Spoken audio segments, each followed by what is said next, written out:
నేను మాటలతో హింసిస్తున్నానా? అంటే నీ కోడలు చేస్తున్న పనుల్లో నీకు ఎలాంటి తప్పు కనిపించడం లేదా? మాధవి ఏం తప్పు చేసిందండి? తనేదో మహాపాపం చేసినట్టు అలా మాట్లాడుతున్నారేంటి? ఇంకెలా మాట్లాడాలి?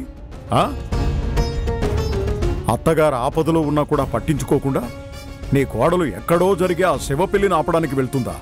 చిచి, కొంచెమైనా బుద్ధుండాలి. అంటే దేవతలాంటి మాధవిని మీరు అనుమానిస్తున్నారా? ఆ చుప్పనాతి నందిని ఏదేదో వాగితే అదంతా నిజమని నమ్మి నిష్కారణంగా కోడలి మీద కోపాన్ని పెంచుకుంటున్నారు. తనని అనరాని మాటలతో వాళ్ల ముందే అవమానిస్తారా?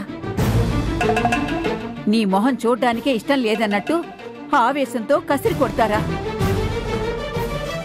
ఇన్నేళ్లుగా మీరు చూస్తున్నారు. మాధవి ఎలాంటిదో మీకు తెలీదా?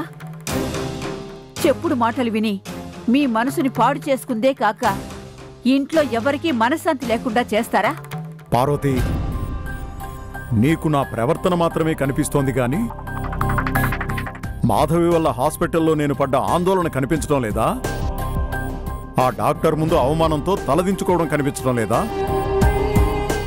అదంతా జరగడానికి కారణమెవరు? నీ కోడలు కాదా? నాకెవ్వరూ ఫోన్ చేసి చెప్పలేదు మొర్రో అని మాధవి ఎంత చెప్పినా మీకు అర్థం కాదా? పార్వతి, తెల్లనివన్నీ పాలనుకునే అమాయకత్వం పనికిరాదు. విన్నది ఊహించుకున్నది మాత్రమే నిజమని మీరెన్నిసార్లు చెప్పినా నేను ఒప్పుకోను. సర్లే, అసలే నీ ఆరోగ్యం బాగాలేదు. మన మధ్య వాదులాటెందుకు? నాకే నేను దుక్కలాగా బాగానే ఉన్నాను. మీకే ఏ ఆగిపోయావే? చెప్పు. నాకు అనుమానం అనే దయ్యం పట్టింది, అంతేగా? అబ్బా, ఎందుకండి అలా ప్రతిదానికి పెడర్థాలు తీస్తున్నారు? ఇన్నేళ్ల కాపురంలో ఇలా మిమ్మల్ని ఎప్పుడూ చూడలేదు నేను. మనింట్లో అలాంటి విపరీతాలు జరగడాన్ని నేను కూడా ఇన్నేళ్లు నా అనుభవంలో చూడలేదు.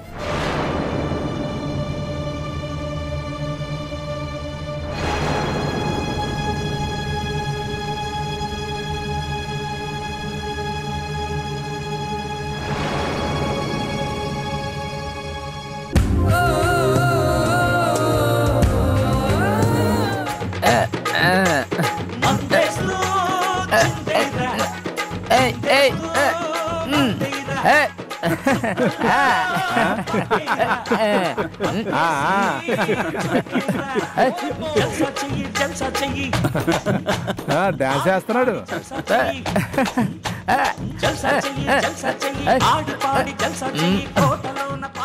పలు తాగుపోతాడు వీడు. మత్తులో భలే డాన్స్ చేస్తున్నాడు. కామెంట్స్ వద్దు ప్లీజ్. క్యాష్ కావాలి, క్యాష్. కాళ్ళు చేతులు బానే ఉన్నాయిగా, అడుక్కోవడానికి సిగ్గులేదు. ఎక్స్క్యూజ్ మీ, డైలాగులు వద్దు, డబ్బిస్తే చాలు. 10, 20, 50, 100 ఎంతైనా మీ ఇష్టం. ఇవ్వండి ఇవ్వండి ప్లీజ్. ఇదిగో ఇవ్వండి ఇవ్వండి ప్లీజ్ ప్లీజ్. మందేస్తూ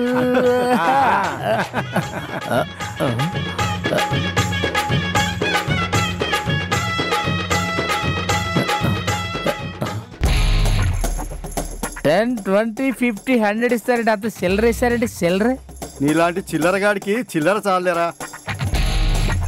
ఏంట్రా చూపు ఆవారగాళ్ళగా?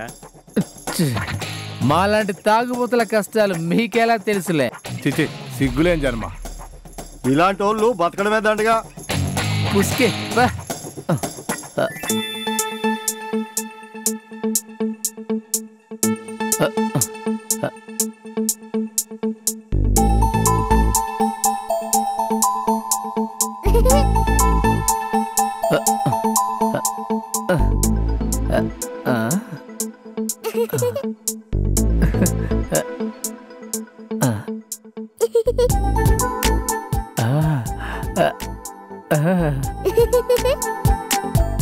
పాపా ఇట్రా.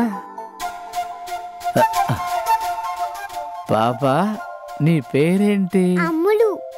అమ్ములా? నీ మెళ్ళో సొమ్ములు బాగున్నాయి. వాళ్ళెవరు? మా నాన్న, మా అమ్మ, మా బాబాయ్. అబ్బో, భలే ముద్దుగా మాట్లాడుతున్నావే. నువ్వు కూడా భలేగా డాన్స్ వేస్తున్నావు. నచ్చిందా నీకు? ఓ, నాకు బాగా నచ్చింది. నాకు కూడా చాలా బాగా నచ్చింది. ఈ అమ్ములా? కాదు, నీ సొమ్ములు. అమ్మా, నా చైనమ్మా. పట్టుకోండ్రా.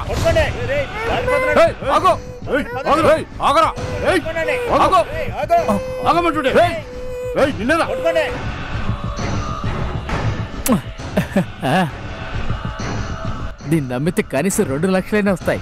ఆ 2 లక్షలతో సంవత్సరం మొత్తం మందు తాగొచ్చు. అమ్మయ్యా, జ్వరం తగ్గిందిగా? తగ్గిందక్క. శివ కోసం రోజంతా ఎదురు చూస్తూనే ఉన్నాను. అదేంటే, శివ ఇక్కడికి రాలేదా? ఉహుం. అక్క, శివకి కబురు చేస్తా అన్నావు, చేసావా? ఎవరితోనూ కబురు చేయడం కాదే, నేనే మాధవమ్మ గారికి ఫోన్ చేసి ఒకసారి శివను పంపించండి, మల్లికి జ్వరంగా ఉంది, చూడాలని అనుకుంటుందని కూడా చెప్పాను. అక్క, నా పేరెందుకు చెప్పావు? చెప్పకపోతే ఎలా తెలుస్తుందే? ఆవిడ గారు నా కోసమని చెప్తే శివాని అస్సలు పంపించదు, నాకు తెలుసు. ఎందుకు పంపించదు? ఇంతకీ ఆవిడేమంది సుగుణ? ఇంట్లో చాలా పనులున్నాయి, ఈ మధ్య మా అత్తగారికి కూడా ఒంట్లో అస్సలు బాగుండడం లేదు, మళ్ళీ ఎప్పుడు హాస్పిటల్కి వెళ్లాల్సి వస్తుందో తెలియదు, అయినా ఒకసారి చెప్పి చూస్తాలే అంది. ఖచ్చితంగా ఆవిడ నువ్వు ఫోన్ చేసిన విషయాన్ని శివాకి చెప్పే ఉండదు. ఆవిడ చాలా మంచిది కదా, అలా ఎందుకు చేస్తుంది?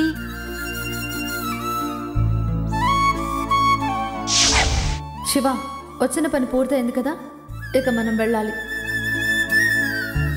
నేను కార్ దగ్గర వెయిట్ చేస్తూ ఉంటాను.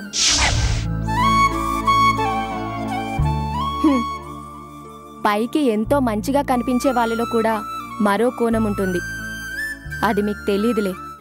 ఏంటోనే, గొప్పింట్లో పని దొరికితే బాగుంటుంది కదా అనుకున్నాం.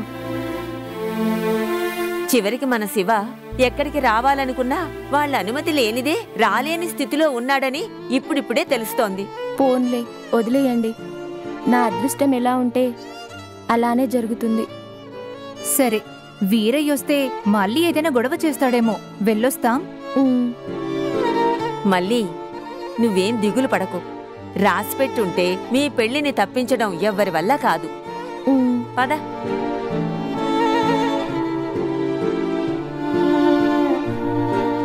నాకు శివకి ఆ దేవుడు రాసి పెట్టాడో లేదో ఎలా తెలియాలి?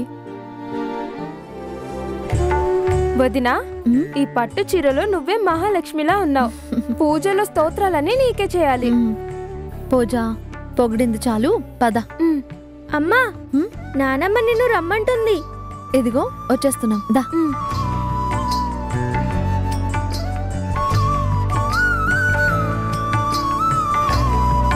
పార్వతి, పూజని నువ్వు మాత్రమే చేసుకుంటే చాలదా? ఇప్పుడు నీ కోడలు కూడా అవసరమా? చాలే, ఊరుకోండి. ప్రతిసారి నేను ఈ వ్రతాన్ని చేయించేది మాధవి కోసం కదా. ఏంటో